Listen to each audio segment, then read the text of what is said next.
All right, the all-important Game 5s here tonight's elimination on the line for one team. A huge advantage for two other teams here as the NBA tip-off show off and running. As we get to break down a couple of games here tonight. Boy, these lines are getting tighter by the game here, and nobody knows that better than double R, 1L, Steve Merril in the house. And they really are, Merril. It's amazing, though. And I'm trying to remember, looking back the last year, the year prior, where some of these games started in game 1 compared to where we are in game 5. Some of these lines are significant from where we started. So, anybody who just thinks the books gets it right off the bat, it is a process in the NBA playoffs, isn't it? Yeah, but it's interesting, isn't it, how much they'll move the lines in just a couple games span. They play 82 regular season games, and then they still, within a couple games of the postseason, will move totals 3, 4, 5 points. And we see that actually in the Dallas OKC game. We'll talk about that in a little bit. Yeah. That total is now 7 points lower than just 4 games ago with no significant injuries. The Boston game, obviously, Cleveland game has a significant injury, which we'll talk about as well, Donovan Mitchell. And that line's 15.5. We are starting to see 16s now. So, yeah, it's an ebb and flow. And I know the zigzag on the blind doesn't work anymore. Ralph's talked about it. Teddy's talked about it. But the modified zigzag does. And one of the reasons the zigzag has worked at times over the decades that I've done this is because of that adjusted line value. And the Knicks game last night, perfect example. I had a strong best bet on the Knicks for my clients at WagerTalk.com. They got blown out. They were down by over 40 in game 4. They come back and they're up 30 last night. That's just how the NBA plays. These are teams that have played almost 100 games now. And one game to the next, a team can be up or down by 30. It's just crazy. Yeah, and it was pretty evident, I think, early in that Knick game, too. Like they're going to have to play much better in the second half, Indiana, if they're going to make this a game, because it was the Knicks were faster. And we talked about it on the show yesterday with Teddy, Steve, on how, maybe the best thing that happened to the Knicks was getting blown out in Indiana, because that's the most rest any of those starters have gotten. They were all pulled. They only played 30 minutes in the last game. So maybe having that rest, Hart only played 24 minutes in it. They looked a lot fresher, a lot more energetic last night, and Indiana didn't. And it was evident pretty quickly, I think, in that game. It's like anything when you start handicapping or investing or whatever, you always have a default method, and it's very hard to overcome that initial method. For example, when I started NFL handicapping 30 years ago as a contrarian, and contrarian handicapping worked really well in the 90s, just blindly kind of playing the opposite outcome.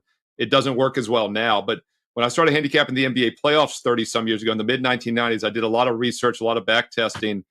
And one thing that jumped out to me early on was that teams coming off a blowout loss, and I set the parameter at 20. The sweet spot was actually 22, which in hindsight was probably a little bit of backfitting. 30 years later, I realized that. But I noticed this 30 years ago that teams that got blown out were over a 60% play against the spread. And then you can kind of fine tune it with quality teams in bounce back mode. And that's exactly what the Knicks were in last night. And it works for so many reasons. First of all, the team is motivated. You mentioned another good reason, Joe, which I hadn't really factored in before, that some of the guys get rested. And that was a huge edge for the Knicks because they are shorthanded. Brunson looked healthy, another over 40-point game. In fact, he had the most points in a half of his playoff career with 28 in the first half last night. But another reason it works is because the other team's sometimes a little complacent, but they don't make adjustments. And when you get blown out, you have to make adjustments. And Indiana could not guard Brunson in the first half. They did make the adjustments at halftime. He didn't score as much in the second half. And Miles Turner comes out, all of a sudden he pulls out his best Steph Curry impersonation, hits 3 straight threes, 9 points, boom. And I was getting a little worried, to be honest with you, when they got that to single digits. But your New York Knicks did pull ahead, and now they're up 3-2. I also felt good, Joe, when the game started, and I saw Scott Foster was reffing, because I know it was a 2-2 series, but we all know they want New York-Boston. And I'm not a huge conspiracy guy, but if there's one guy I do question, it's Foster. There were a lot of calls also that didn't go their way. They could have had the technical on DiVincenzo. They called a common foul. Foster at the helm did not hurt our cause. No. They call him the extender for a reason. And that series all of a sudden up in the air. So I know a lot of guys were jumping on the Knicks after that loss in Game 4 to win the series, and that might not have been a bad play here. But I don't know anybody that has a Cleveland Cavaliers series ticket that they haven't either already burned, wiped their ass with, or blew their nose in, Merrill. And I think for good reason here. Big shout out first and foremost to those joining us live here. Ivy Greaser 74 on Instagram. Welcome in. He says, let's get that money tonight. Amen to that. Shout out to Jake Van Pelt, Steve the Goat. Yes, he is here. R1L. And then, of course, Tyler, Eric D, Mr. John Obi over points. Finley, except for last night's, your new name, John, could very well be John, let's go, Alec Burks over points if he keeps shooting the way he is shooting here. So we got much to cover here in these two games tonight. Let's start with the Cleveland Cavaliers. This was 14.5, Merrill, when it opened. We learned earlier that, yes, it looks like Donovan Mitchell, of course, the calf not in. He's out. Great. Now I'm looking at 16s here. I am seeing 205s. And this is just a huge number here. Nobody expects Cleveland to win, right? But expecting Boston to give a crap enough to, keep their foot on the gas if it's getting out of hand. This is a rough game to look at here. Laying 16 with Boston, I don't think is a great look, because I think you and I, 5 minutes into the game, might be able to get a hell of a lot better number than minus 16. Merrill, no? Yeah, I got to give a shout out to Brian Power, because I know you sure as hell won't do it, Joe Ranieri. Brian Power was on WagerTalk today. You're contractually not allowed to be nice to Brian Power. People don't realize that. It's not your fault. No. But he was on WagerTalk earlier today, and he broke down this game. And I'm also going to give a shout out to Mark Zeno. We talked about it after the baseball show that Dan Alexander, myself, and Mark did. Both Brian Power and Mark Zeno like Celtics third quarter. And I thought that was a very interesting angle. And that's one of the reasons I love doing, these shows with everybody is, I did my standalone video overnight. We got it posted this morning. I get a deep dive into the Cavs, Celtics, Thunder, Mavericks. Go check that out after the show. But some additional info comes in as I do these shows every day. And I thought that was a really interesting take, because I agree with their line of thought. And it's that if the game is hanging, Boston's going to assert their authority in the third quarter. But I think a safer way to do it, I'll add my own little tilt to this, my own little angle to the play, is don't even try to guess what it's going to be at halftime. Let's wait and see. If Boston is blowing them out in the first half, none of the guys, including myself, would like that third quarter play as much, because it's not going to matter anymore. So let's see if Cleveland can hang in the first half. And I think if Cleveland does hang, it's going to be in the first half.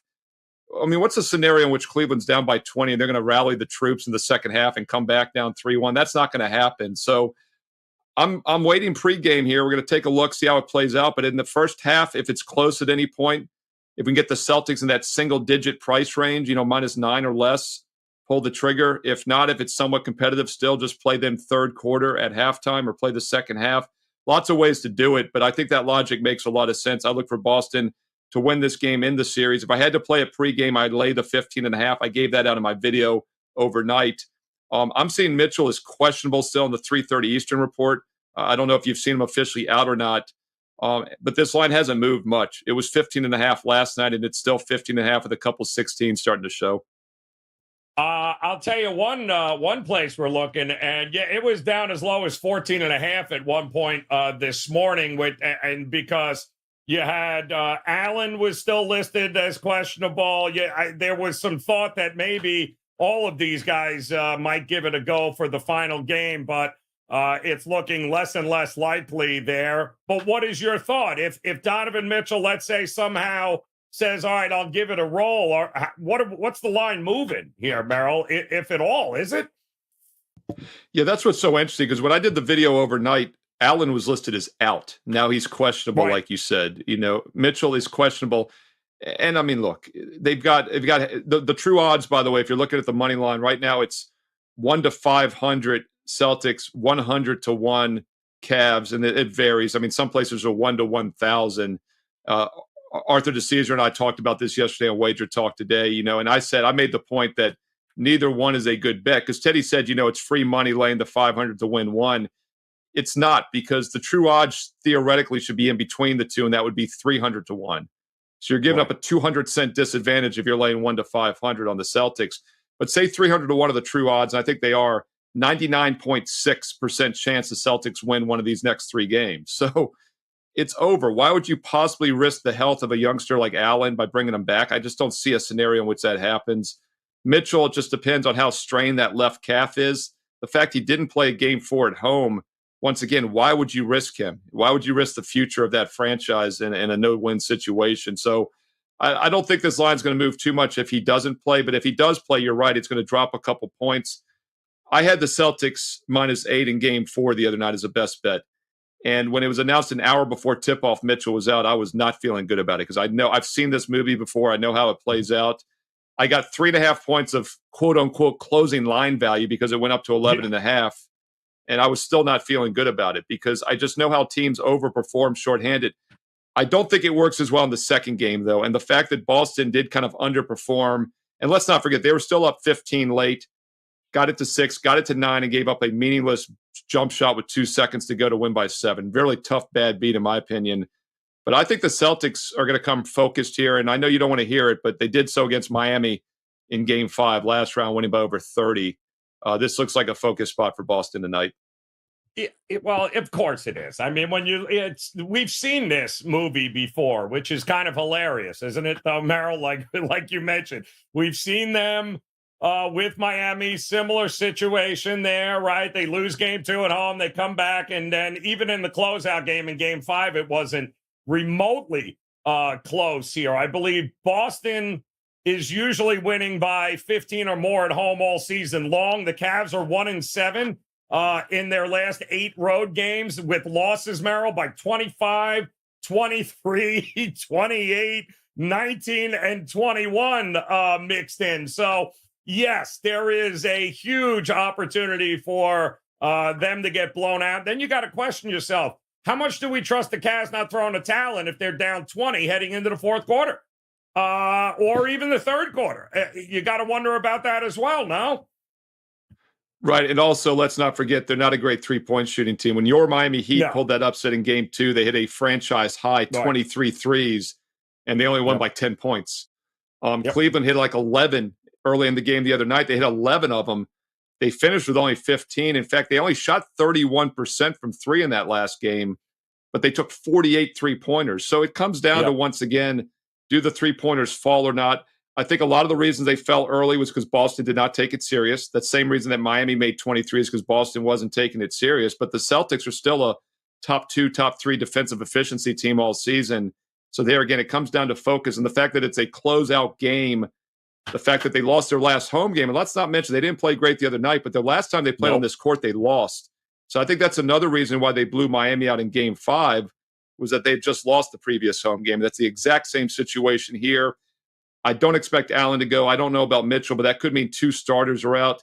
Cleveland just doesn't have the firepower to pull the comeback, and I think everyone realizes that. So, yeah, it'd be Celtics or pass for me. I'm not in a hurry to lay this kind of price in the NBA, but with Boston, every game, in fact, that game the other night was the first game of the 8 in the playoffs in which the winner didn't win by double digits. Celtics have won every game by double digits until the other night, and their 2 losses were by double digits. So you definitely are playing money line. You're not getting fancy with that. You're just playing Celtics spread if you're going to play this. I agree there. We have a shout out to the chat room again. Eric D is in the house. Loose 72 is here.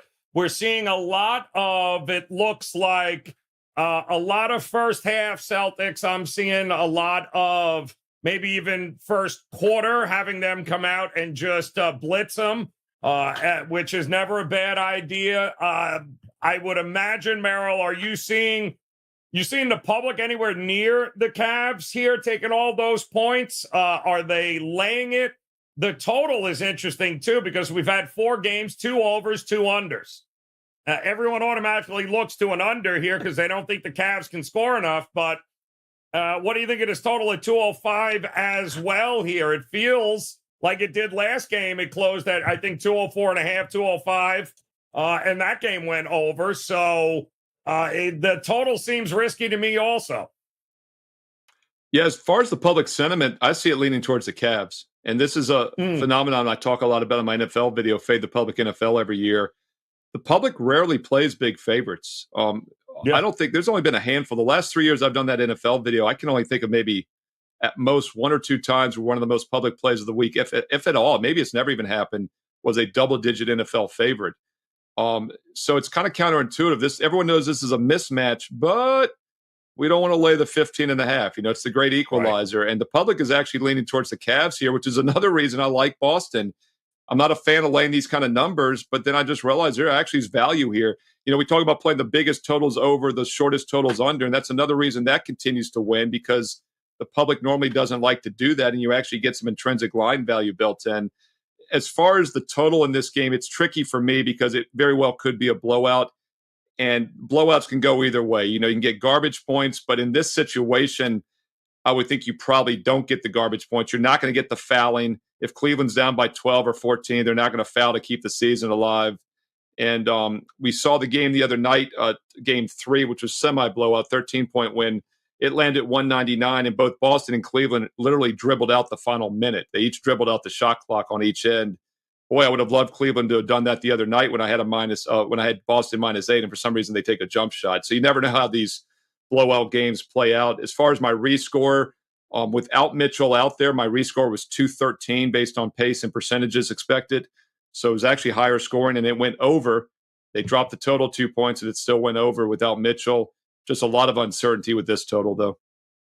Yeah, there certainly is. And I know I'm seeing a lot of team totals coming in. We'll talk props here in just a second. Welcome in Julio, Titan CT, BM McDonald in the house on Instagram. Guys, don't forget to hit that thumbs up for us if you could. We'd much appreciate it here. I am seeing first half team totals from a number of guys. Tyler, first half team total over 56.5 for the Celtics. I don't hate it, given the fact that they average 62, I think, over the last couple of games, or at least got that in the last game.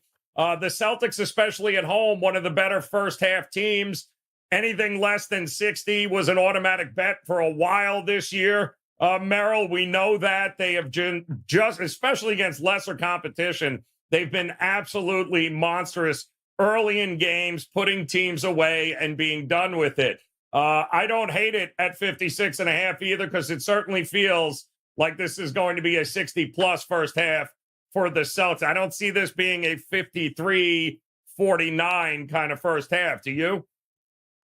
Yeah, it's funny. If Cleveland was smart, they would slow the game down to like a Princeton-style attack, right? That's probably the only chance they have is to actually do that. But I've seen no indications that any NBA team is going to do that nowadays. They really should start running the triple option, just flipping the ball to each other like it's a Army-Navy game. But the nice thing about playing the first half options with Boston is that if it doesn't work out, that makes that third quarter play stronger that we talked about earlier. So I think it's a nice little hedge.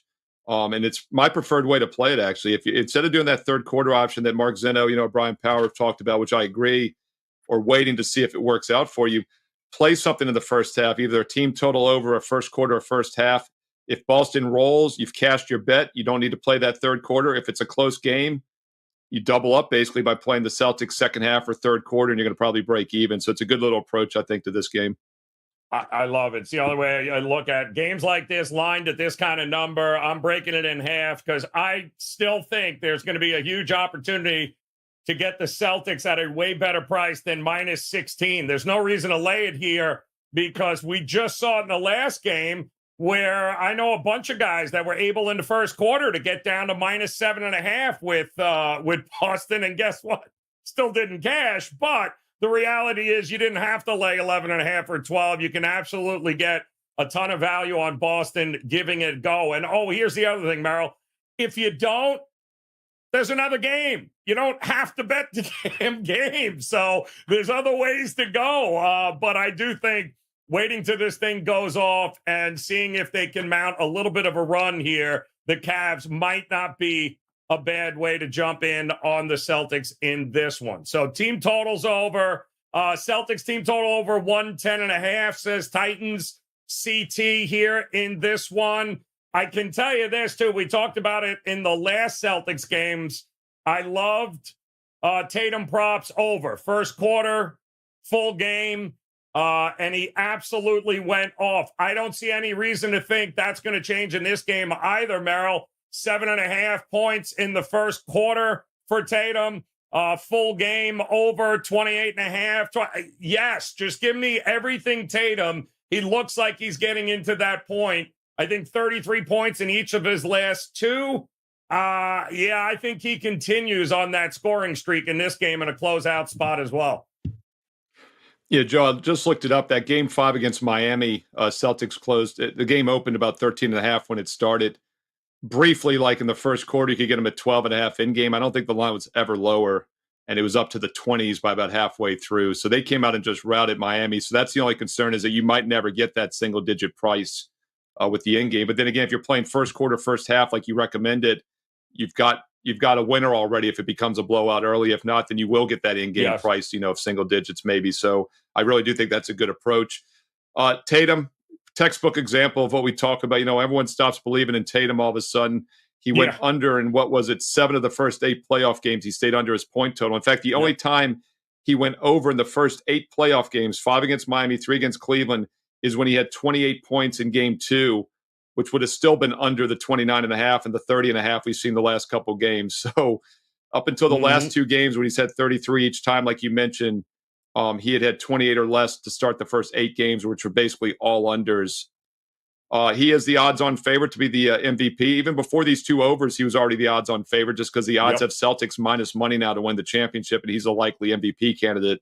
But yeah, I'm not betting against Tatum. As I say in my videos also, I'm not looking to fade the superstars with any underprops. I don't know if Tatum can do it again tonight, and he's still under in the majority of playoff games, but I'm sure as hell not fading him. He's the best player on the court. And in a closeout game, he'll probably come pretty focused again. I do think there are a couple of value plays in the prop market for Boston, Merrill. Tell me what you think. Derek White over 13.5 points. And that was not a problem, I believe, for the first, last series anyway. But he has been cold now for the last, for the last 3 games. Holiday played nearly 43 minutes in the last game here. So he seems to have hit a wall, I believe. But I remember in game 5 against Miami, what did he do? He buried Miami for 25 or more points in that game in about 28, 29 minutes. I think the number is low because I do think Derek White at home, this is the kind of spot, and this is the kind of number, Merrill. He's capable of 20, 25 or more any time. And I think in this spot, in a possible blowout, I think he gets right here tonight. Yeah, and I'll tell you how you hedge that if he has another bad game, and that's the other point guard, Peyton Pritchard, over prop. And I haven't mentioned that in a single video. I haven't mentioned that name all playoffs. So that's the exclusive right here for the live viewers on the NBA Tip-Off Show. You brought up a good point about Derek White's playing less minutes, and that is the concern. He only had 30 minutes in game 4.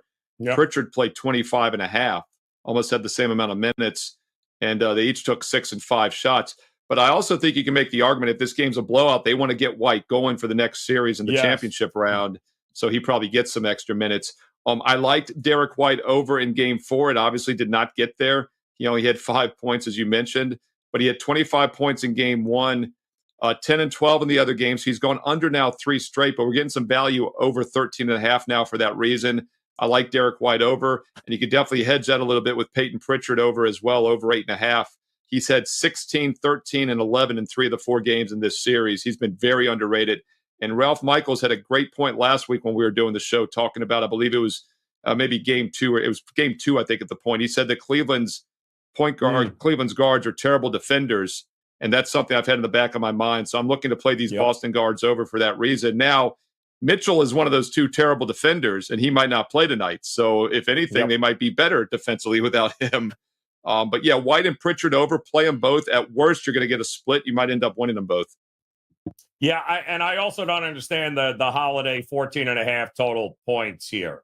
This is a guy that has not hit this, Merrill, in even close to 7 of the 9 playoff games that he has been here already. So this feels like a big number. And if Derek White gets it going more, I mean, there's only so many points and shots in the game, right? Tatum's going to get his, Brown's going to get his. And it feels like if it plays out the way we want, I don't see Holiday getting multiple, opportunities in this game because he hasn't. Plus, he played 43 minutes in game 4. And I don't think he's going to get that many minutes in this one, especially if it's a blowout. So some opportunities across the board here, guys, to jump on in the Celtics and the Cavs game. In all likelihood, it's over tonight. We all know this, but there's other ways to cash tickets without having to lay the 16 or more points here. So we do have a second game coming up, a game 5 here in OKC, with the Thunder getting ready to take on Dallas. It's so interesting to me, Merril, because this is a game in which if Dallas can make, if Dallas could hit any sort of free throw, we'd be having a different discussion about this game. But when you shoot 50 some odd % from the line, chances are teams that you are beating thoroughly will have an opportunity to beat you. And that's exactly what OKC did. Now, of course, they are home with an opportunity to go up 3-2. I saw this open at 5. I saw it go down to 4 this morning. It looks like it's hovering around 4.5. What are your thoughts here on this all-important game 5 here in OKC? Yeah, first of all, I mean, it's not a fluke. Dallas was not a great free throw shooting team. With that said, they were still 75% overall this season. The league average is over 78%, so they weren't that much weaker. But OKC was over 82% this year, so that was probably the biggest difference. Other than OKC being a much better defensive team this year, their free throw advantage was somewhat substantial, but that's only a couple points a game. It shouldn't manifest itself to an 11-point edge like OKC had in game 4 the other night. In fact, OKC took one extra free throw attempt and they made 11 more, and they won by 4. That was the difference of the game, like you said. Both teams shot extremely poor from the field, 38 and 41%. Dallas was plus 15 from three-point range and still lost by 4. But once again, they were minus 11 from the free throw line. So it was a pretty evenly matched game. Dallas actually blew a 14-point lead. OKC never led by more than 5, and they won by 4. Dallas had a 14-point lead in game number 2, 9-point lead in game number 3. So they've been very competitive. The only game they got blown out was game 1. I had a best bet on OKC for my clients last Tuesday, a week ago, in game number 1. And part of it was just I didn't think it was a good spot for Dallas after a more physical series against the Clippers, whereas OKC had the extra rest after sweeping the Pelicans. Dallas, you can make an argument, it's been the better team the last 3 games since. So they probably are a live dog here. This game most likely goes down to the wire. And if that's the case, free throws could be an issue once again. I like OKC to win this game and go up 3-2, but I'm a little hesitant to lay that big of a number in what should be a tight ball game. It's a real tough spot here, though. But it does look like the market is starting to buy back at 4.5 here. I mean, listen, Doncic is never going to be 100%. He hasn't been 100% in the playoffs here. But he's still doing certainly enough and I've said it, Merril, a bunch of times here on the show. This is the best supporting cast he has had at Dallas by far, because he has not had to do everything. PJ Washington, I mean, the guys around him have certainly stepped up their game, except for Kyrie, which seems to be hit or miss at this point. And, give credit to OKC. I think what they're doing to him, I think the kid Wallace, that when he's on the court, has done a really good job of aggravating Kyrie, to speak. But he also seemed a little bit tentative in that last game. It just feels like it's hard to back Kyrie in this spot, knowing how inconsistent he has been. We know if he's on, Merril, he's going to drop 25 or more. He's going to take over the game, and voila. But my goodness, you got to be a little cautious with what you've seen from him, no? Yeah, the 5 Dallas starters in game 4, 3 of the 4 other starters had more shot attempts than Kyrie. So that's the problem. Yeah. Like, yes, he only had 9 points, and he hasn't been doing much in this series. He's had 9 points in 2 of the last 3 games. Even when he had the 22, he stayed under his total. It was around 23.5, I believe. And in game 1, when he had 20, it stayed under. It was 24.5. Now it's down to about 21. So it's getting lower, but the problem is it's been priced so high, even when you expect him to bounce back, as he probably does tonight, he could have 20 points and still not cash the over. So it's very difficult to use him right now, and he's just not getting the shot attempts. PJ Washington has continued to cash. He is a guy that's been getting a lot more attempts. Jones Jr. had more attempts also in the game, despite playing only 27 minutes. Doncic's health is the real concern. We talk about the knee. His shooting percentage has been way down. It's not even listed on the injury report. In fact, this is the only time I can ever remember a guy having both ankles listed on the injury report. If you look today, it's his right ankle sprain, left ankle soreness. I mean, the guy's a walk-it, wounded. What did he turn, 25 this last month? And you and I were both like, we thought he was 40. I mean, he's the most beat-up 25-year-old I've ever seen. Of course, he's been playing pro since he was like 13, I guess, right? So it's part of the reason. I just don't know. His numbers don't lie. Other than that 5 for 8 shooting performance, I believe, in game 2, he was 1 for 8 in game 1 from 3. He's been below average in the other games. He was 2 for 9 the other night in game 4 from 3. He's sitting around 25% from three-point range in the playoffs, and that's like over 100 shots now. So he's not healthy. Andy Lang had a really interesting prop. I've been talking about his assist props, and I keep waiting him to get there. He finally got 10 assists and got over in the last game. But Andy Lang on WagerTalk today earlier said he likes over 9.5 rebounds. And that was a really interesting prop because he had 12 in the last game, had a triple-double. Despite being injured, the guy has a triple-double. And rebounds is not something I talked about with Doncic, but it kind of makes sense. If you're missing more shots, you're kind of fighting down low to get rebounds and other things. And that's a prop that's been cashing, courtesy of the prop master, Andy Lang. Yeah, no, that was a great call on WagerTalk today, guys. Check out that link in the description there. He's got a few interesting takes on some of these games coming up here this weekend. I'm wondering, though, Merril, when you look at the money and how it's come in and what we've seen from the market, where is the public running to the window on in this one? Is it backing OKC, or are they running to take as many points as they can with Dallas here? Yeah, public is pretty neutral in this game. My gut reaction was going to be that they would be on Dallas more, but I'm seeing them pretty neutral. I do think the public is on the over, by the way, in both games, but more so in the Boston game. So really the most public side and total for tonight, I would say, is Cleveland and the Cleveland-Boston game over. Public is pretty neutral in this game. The total is interesting to talk about in this one because we've seen a huge adjustment. This is the one I talked about at the top of the show. It's down 6 to 7 points from game 1. And these are still 2 of the best offensive teams, 2 of the fastest teams, pace, possessions, everything. Yet we've seen 3 of the 4 games stay under in this series. And to put it in perspective, when they played in the regular season, some of the prices were in the high 230s, with almost 20-some points higher than this total, and they were still going over. Just shows how different playoff basketball is from the regular season. It's night and day. And we've also, watching these last couple of games, again, 219.5, 220 in game 1. We're down to 212.5, Merril, in this market. And I'm seeing a lot of tickets and money to the over, and yet this thing keeps ticking down. It would feel like maybe the Sharps are looking for more slower pace, more defense. It's quite obvious Luka can't get out into transition, so they're not running. So I get while it's coming down here, but the ultimate variance, isn't it? The 3-point shots, which have not been falling for OKC. Give credit to Dallas's defense here, but if you got to rely on them, everyone all of a sudden getting hot from 3-point range in this series, it's probably a good shot it's not going to get there. This feels much more defense-oriented than offense-oriented the rest of the way. Yeah, not a surprise. The only game that's gone over in the 4 of this series was game 2, which is also the only game in which Dallas has shot well from 3-point range. I mentioned earlier, Luka was 5 for 8, I believe, in that game from 3, and Dallas as a team was 18 for 37, 49% from 3.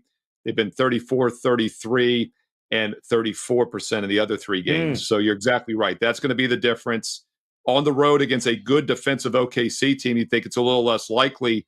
But I think it was less likely in game 4 because Oklahoma City was coming off the back-to-back losses. That was a lockdown defensive game for them, and it showed. They held Dallas to 96 points, 41% shooting. I could see a little bit more offense now for that reason. And this isn't an elimination game. It is something we need to talk about with that Celtic game I forgot to point out earlier. Sure. Looking forward, starting tomorrow, we're going to have game 6s and maybe some game 7s this weekend. On average, if you just blindly play the under for decades now in game 6s and 7s, you make money. And Ralph has had some charts on that as well. But I'll take it a step further. It's not just game 6s or 7s. I think it's elimination games in general later in the playoffs. Every 6 and 7 is an elimination game, but that Celtic game tonight's an elimination as well. So that's another reason maybe you can make a case for the under in that one. This one is not. It's a 2-2 series. So under could very well be worth a look when these teams play again this weekend on Friday and then on Sunday if there's a game 7. But I think if we're going to see an over, it's probably more likely to not than tonight than in 6 or 7 coming up. Yeah, and it's so funny watching this series unfold, Merrill. SGA has become Luka of Dallas teams past. It's him and all. When he goes off, that's the best shot they have of winning. Not where are the other guys here on the Thunder? Where are those points coming from? Because Luka has not had to do it all here. And they are still, like you said, 2-2. And they usually have this knack of going on the road, coming off of a loss. We've seen it now in the playoffs with them, of showing up on the road after a loss here. And when does experience factor into this, Merrill? When do you look in Dallas and say this is exactly the kind of game that Luka and Kyrie and the experience they have comes to light and they handle their business? Yeah, it's funny. That's a great segue into tomorrow's show. You and I will be talking and breaking down the one game tomorrow, Minnesota-Denver, in depth on Thursday. And it's a very similar situation. Denver, the defending world champs, the best team in the NBA last year, has everybody back this year. They don't even finish first or second. They finished third in their conference behind 2 young teams, OKC and Minnesota. And I said going into the playoffs, my concern with both of them is the lack of experience. Well, Minnesota goes into Denver last week and wins games 1 and 2. They're a 5-1 favorite going into game 3 to win the series. Guess experience doesn't matter. Oh, well, they lose the next 3 in a row, including last night. That is my concern still with Oklahoma City. But as I said earlier, the one edge they have comparing these teams, besides the free throw shooting, which is a nice edge to have in close games, is the defensive edge. They're one of the top 3 or 4 defensive teams in the league. Dallas is barely in the top half this year. So once again, crunch time must-win games. You're getting the better free throw team, home court, and the better defense. So I think experience is probably less of an issue in this series as we've seen in that Minnesota-Denver series, which obviously turned to be a problem. Yeah, big time problem. By the way, Dallas on an 18-7 under run right now. OKC 9-3 to the under in the last 12 games. So both of these teams, as they start playing each other more and more, it seems like less and less. Team totals are interesting in this one too. Merrill, we take a look at them. Thunder hovering around 108.5. And the Mavericks at 103.5, 104.5 here. Boy, and I'm thinking 105 wins this game, Merrill. One of these teams is not hitting this number here tonight. Yeah, I'd have to say, the one that's more likely to hit it would be Oklahoma City, because first, 2 reasons I keep going back to. They're better free throw shooting team, right? So that's several more points from them, especially if they have the lead and Dallas has to foul. And also, they're the better defensive team, which means it'll be easier for them to score against Dallas, who's the weaker defensive team, and they're at home. They got to 117 and 110 in the 2 home games. Yes, they only got to 101 and 100, but those were the road games. So, yeah, as far as team totals, I would lean OKC's team total over if I had to choose. John Obi Toppin over points. Finley, hell of a name, by the way, John. Very nice. Is looking at 109.5 first half points to the under. Dallas has actually been much higher scoring in the playoffs, especially over the last couple of games in the first half, than what OKC is. OKC over the last couple of games seems to have struggled a little bit early and then comes in on late. With the first half line, Merrill, looks to be 1.5, maybe 2.5, I think, is what we're looking at in the half. Let me see. First half spread, 2.5 right now. Thunder are laying it. Thunder have struggled a little bit out of the gate here. What are you thinking about Dallas keeping the pressure on and having a lead when they go into the break?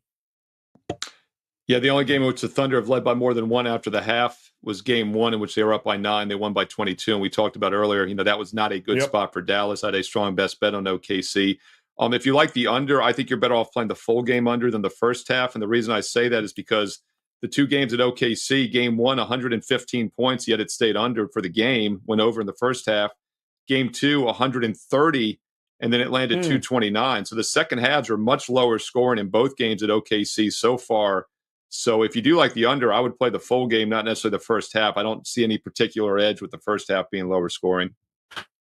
No, they need to make their free throws here, and I think they'll be okay. Prop wise here, a lot of questions about, and Jason Wingate saying point shaving is prevalent. Listen, it's prevalent in high school basketball. It's prevalent everywhere. There's no way around it. So they'll never admit it. But again, just keep an eye on who the refs are here tonight. And in this game, Merrill, if I'm not mistaken, is it Malloy or Brothers here tonight in this game? As long as we're all keeping an eye on it, I believe Brothers is in Cleveland. Capers. No, James Capers. Yeah. Capers is yeah, on we the had court Foster tonight. last night in New York, as I mentioned. Yep. He's the only one I really keep an eye on. But Tony Brothers is a close second brother to Foster, no pun intended. So yes. I mean, I'll tell you what, if Cleveland wins this game outright, we'll talk about it more tomorrow about Brothers being the ref. We'll go back and watch the videotape, but it's going to be pretty hard to extend that series, even with Brothers. And I will say this about the point shaving. It does happen maybe at lower levels, but you think any NBA player who's making multi-millions is going to throw an NBA playoff game? I mean, you couldn't bet enough or pay him enough for him to do that. So it's not even in the realm of possibility. No. But when we talk about the officials, and I've mentioned this in my videos, I joke a little bit about the conspiracy stuff, but they do get reviews after the games on stuff the league wants them to look more at, crack down. And I've always said the league can dictate a little bit by, say, for example, LeBron's being held a lot, and they want the Lakers to extend. They'll say, watch the holding fouls, call more holding fouls down low, and that would benefit maybe the team who's being held. So it's not blatant, but I do think they can nudge teams in the direction they want. And I'm not sure that's applied to either game tonight, but it's just something to keep an eye on. So let me ask you this, because there are a number of guys that are looking at the prop betting market in this game, and the name that keeps popping up is P.J. Washington. Can P.J. Washington, I mean, it's 3 straight games, 20-plus points, Merrill. He's been absolutely on fire. He is on the road. A lot of guys were looking to fade him last game at home, and I said, I'm not fading a guy that's feeling it on his own home court. If you want to fade him, wait until they get to Game 5 and back in OKC. But he's a 20-point-per-game scorer right now, but they're playing the same damn team. So, I mean, how much do you look at this and go, if it ain't broke, don't fix it? Because what in the hell is OKC going to go different in defending him there? They're not going to leave Doncic alone. So, the guy's going to have a green light to score 20-plus in this game, isn't he? Exactly right. And that's what I keep saying in my daily videos is that, yes, we're looking for P.J. Washington to come back down to earth. The problem is he's taking a ton of shot attempts. He's not really shooting lights out. In fact, he had, I believe it was 20-some shot attempts in the last, or 19 in the game the other night. He had 11 threes. And you look back at Game 3, in which he had 27 points 2 games ago. He led the team with 23 shot attempts. Doncic and Irving only took 17 each, and he took 12 threes. So when you're shooting that many times, you're getting open, and it makes sense because they got to take Irving out. They got to take Doncic out. You can only stop so many players. So, yeah, it's P.J. Washington over or pass. I'm pretty much just neutral on him now because the point total was 10.5 to 11 against the Clippers, is 11.5 in this series, and now it's 14.5 to 15.5 at different books. So you're talking about almost a 20% increase from the last game to this one. I'm not in a hurry to play over a line that's gone up 20 to 25% in one game. But once again, he's still crushing this by several baskets. And with the shot attempts and the matchups, it's probably going to continue. Yeah. Well, that's what I mean. Why are they going to, why are they going to limit him? And why would he stop shooting? And I don't think they're expecting him to stop shooting because the defense is not going to change a whole heck of a lot, except unless they bench Giddey's ass. Is that, I don't know what they're waiting for. The guy is an absolute defensive liability here. I mean, look at that hair. I mean, come on. That alone is a liability there out on the court, that thing flying around like that. But he is a guy, and Dallas seems to hunt that mismatch with him. And is it worth keeping him on the court? I don't think so. But again, who is going to play Robin to SGA here? Who's going to be that one guy? Jalen Williams, I believe, Kush came out and said 20 points, I think, 20.5 points is his point prop. Like, there's got to be somebody else. If you like OKC, yes, it's SGA. But who else is there, Merrill? Who should we be looking at here?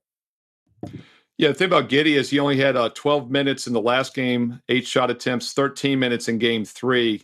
So I like to look at minutes. I like to look at shot attempts. So I'd be careful with Giddey. He's not getting a lot of minutes. One guy I want to talk about real quick on Dallas before we move to OKC that I think could benefit. I talk about Washington having to come back down to earth. I think a guy that could benefit is Derrick Jones Jr., and he had a good game 4. He had 17 points. He's had 7 or more in 3 of the 4 games. His total's at 8.5.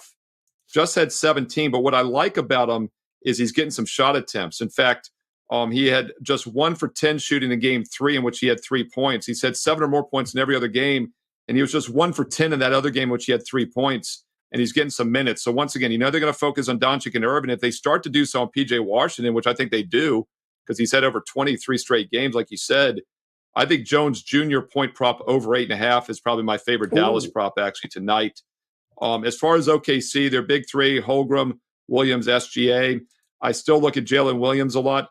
This is a guy that's not gotten over the total except once in this series, but he's getting a lot of shot attempts, and he's still scoring 14, 16, 18 in the games he didn't get over. So over 19.5 for Williams, I think, is worth a look just because he's taking a lot of shots, and they're going to have to try to stop the other big 2 first.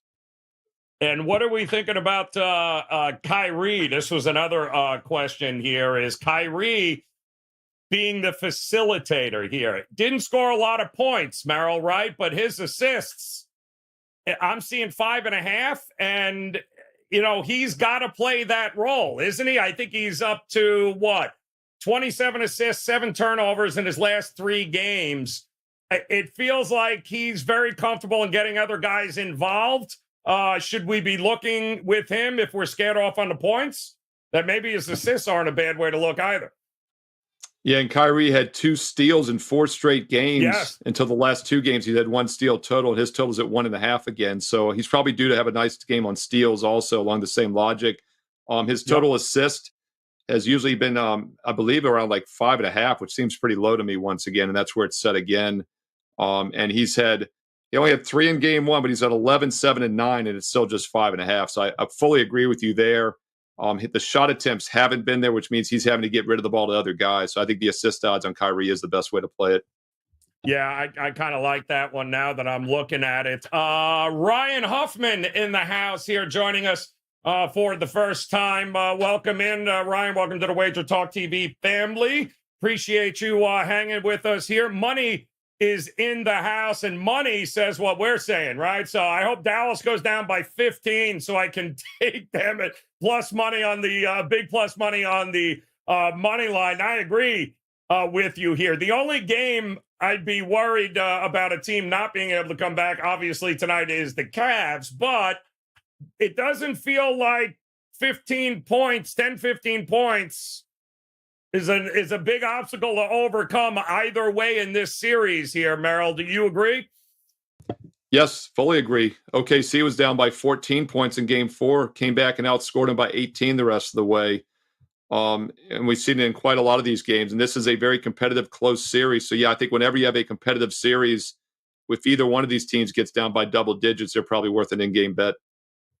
Yeah, I agree 100%. Jared over on the Kyrie assists, 5.5, by the way, will do that. And it also, I am being told I need to get a wig like Josh Giddey's hair. Can we put that up real quick one more time just so I can see what we're in the mood for here? So all right, there you go. All right, absolutely. Well, you got it, Loose 72. I'm getting the Giddey hair. We're going to have that here on the show before the weekend hits. Absolutely. Get giddy with it. Get giddy with it, damn it. I think that all right. Telling him what to do. It's like that hair. It's almost like he's crying for help. I'd be very careful, really, Joe. I'm not sure you want that hair. I probably could have done that at some point. That takes a lot of dedication, a lot of shampoo, and keep it short, baby. Mousse. That's a lot of mousse. I'm not going to lie. Lots of mousse. That is a lot of Aquanet and mousse is what we've got there, Merril. All right, so one more time here, guys. Gosh, out of control. I mean, like here's the thing. There it is. There we go. The only thing I'm trying to figure out is, like, how is that readily available? Look at that. So much prettier now. Yes. That's fantastic. I cannot tell you the setup that went into that, guys. We've been How is that holding like on to ready that within picture 5 seconds? I mean, that's for just the insane. perfect moment. Yes, we have been waiting Impressive. for Was that. that We have Dan? had Was that that in Dan? the back Was that pocket. you? Yeah. I love it. That's outstanding side by side right It's there. because I said he looked stuff. like Gavin Newsom today. It's because I called him Gavin Newsom. Now, see, he's mad at me now. The Big Lebowski was a compliment, but the Gavin Newsom probably wasn't. I will say that probably was out of line. Now that is some hair there, Pete. See, I didn't have to go long without Josh Giddey hair. He had it there. Steve, double R, 1L, Merril here. Team Cat Whisperer, Dallas first quarter.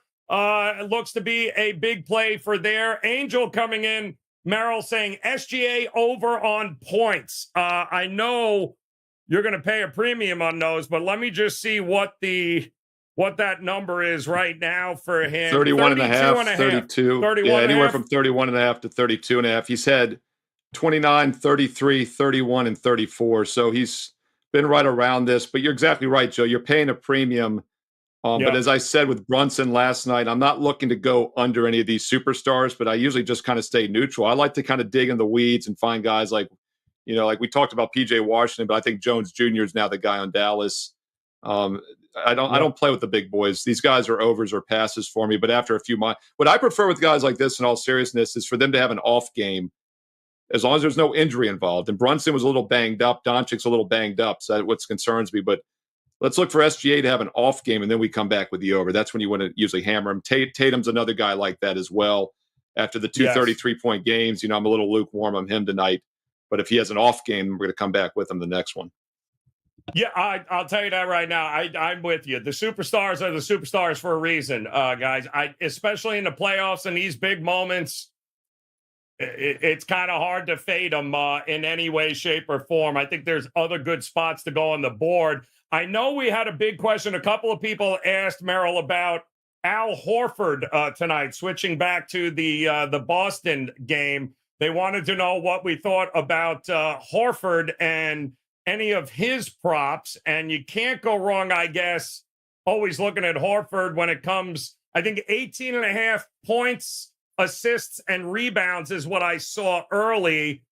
He barely got that, I think, in game one, but he's actually gotten more 3 attempts. I mean, he's actually held his own here, but this has got a blowout potential written all over it. How much are they going to play a 37-year-old in a game that's out of reach in the fourth quarter? That's the only problem I have with him. Yeah, that's a good angle, actually, because I did talk about Horford recently in some of my videos this week. I like him over, but that's an excellent point you bring up about him maybe sitting if it's a blowout. But we are getting some adjusted value now. He was 9.5 in games 1 and 2, in which he had 7 and 11 points. And now he's had just 2 and 6 the last 2 games. They bumped him down to 8.5. But if you look at the game 3 box score, he was 1 for 7, including 0 for 6 from 3-point range. You can't shoot any worse, but he was getting enough shot attempts to go over 8.5 points. And then in game 4 the other night, 3 for 9, 0 for 4 from 3. So combined, he's 0 for 10 from 3-point range the last 2 games. So I do think he's due to have a breakout tonight and get over 8.5. The only concern would be obviously a minutes restriction if they're winning big. Yeah, that would be the only thing I'd be worried about in a blowout. If not, if somehow the Cavs are keeping this thing close heading into the the fourth quarter, well, that probably sails over it, Merril. Al Horford is certainly getting his. All right, tell us what you got rolling here tonight, Merril, over at WagerTalk.com. Are you locked loaded with anything in these games or Major League Baseball for that matter? Yeah, we've got a 2-for-1 special. 1 basketball, 1 baseball, both on the nighttime card. You can get the plays individually. You get a 2-for-1 combo for just $29. It's a great way to try out the Wednesday night best bets. Also, highly recommend checking out the rest of the playoffs for $99. It's the lowest price of the season. No promo code needed. And if you want to try baseball, I know we're talking basketball, but we do have a 7-day sampler right now for just $49. It's a great way to get every one of my baseball best bets for the next 7 days and nights, including a strong play this evening. And it's a discounted price of just $49. That works out to exactly $7 a day for the next week of baseball. Both of those are available in the drop-down menus on the right-hand side. No promo codes needed. And oh, by the way, a free baseball play tonight. A bonus free baseball play is on my page with analysis. Steve Merril, WagerTalk.com. Love that. All right, drop in the comments below. Let us know who are you locked and loaded on here tonight. I'm being told Williams out. Really? Which Williams? What is, let me see. I checked Is that the a late 4:30 break? Eastern. I did not see that on the injury list. So that must be breaking see that news. on it? No, I didn't see that. Today, I got a couple of people are saying they saw him just list. I don't see that. No, he's not on the list. And the WagerTalk live odds screen is completely uncolorful right now, which means there have been no moves in the last 5 minutes or so. So I don't think that's happening, but we will definitely check. Kelsey in the house doing a little day drinking. Wants you to know, Merrill, it's okay to smile. Kelsey, the day drinking is over on Instagram. That that's made me where smile. the day drinkers are. You want to come that's back in, Kelsey, over here? Divide it, don't hide it. It's correct. I'm just fearful of what our producer, Dan Alexander, has in store for these future shows. So I'm neutral. I'm just saying. I'm net neutral. I love the pick. And as long as we've got Merrill, let's give the people one more time. Yeah, Josh Giddey. Gee, you didn't see that coming again when I talked about it. Fading him. Fading him here Look tonight. God. Bill LLC, OKC 4.5, and the Rays. It's about as many minutes baseball. as I would play. The 12 minutes he's averaging is about as many as I would get as well. So yes. Lots in common. Ryan Huffman brings up a good point, too, here. Luka to be on a mission after missing that free throw. If they're not 70, 80% or more tonight on free throws, I'd be absolutely shocked because he was pissed on missing that late free throw and only shooting 50 some odd percent. I think we'll get a better effort from Dallas here tonight. Donovan Mitchell, points prop has been taken off the board. That's what they were talking about. So Donovan Mitchell out, no more points available. And you saw him still as questionable, Merrill? Yeah, I mean, on the 4th, they updated every hour, as you know. It's the 4:30 Eastern report had him and Allen as questionable again, but the sports books are always a leading indicator. So that's actually really interesting, Joe. If they are pulling his number down, two things are happening. They're going to either repost it because they think he's playing, or he's more questionable at this point. So yeah, I don't expect him to go. No, I think that's over with. 16 is what we are still there. There you go here, guys. John Obi topping over points. Finley, yes, we will look into the alternate line tomorrow. And by the way, where are all those Minnesota backers here, Merrill? Remember Minnesota with the sweep on Denver? Remember how much shit we had to hear? It was like, when he gets over, put the mortgage on Minnesota. 5 days ago. Come back tomorrow. Yeah. 5 days ago. We'll talk so wasn't that about last Friday night? So we're talking about 5 days ago. You could have gotten the Nuggets at 4-1, not just to win the championship, just to win the series. And now they're like 2-1 to win the next 3 series combined. 5 days ago. And we're talking about once again, over almost 100 games have been played for both teams. And 5 days ago, that's how much, it amazes even me though. And we will talk about that game in depth tomorrow on Thursday. Oh, yes. And there were a few people right here on this show saying, settle down, Timberwolves fans here. The series is far from over, and there were worse bets to make than to back the Denver Nuggets down 0-2. But they got to close it out. They'll have an opportunity to do that tomorrow, and we'll have you covered. So, hey, Lou, we appreciate it. Mets do suck. Thank you very much for that. Ryan Huffman, always a pleasure. Lou 72. Kelsey, it's beer 30, dude. Go to town over there. Kush, we appreciate you guys. Money as always. Reek in the house. You guys are the best. Don't forget to hit that thumbs up and come back and join us again tomorrow. Another edition of the NBA Tip-Off Show. Until then, cash those damn tickets, guys. We'll see you again tomorrow. Good luck.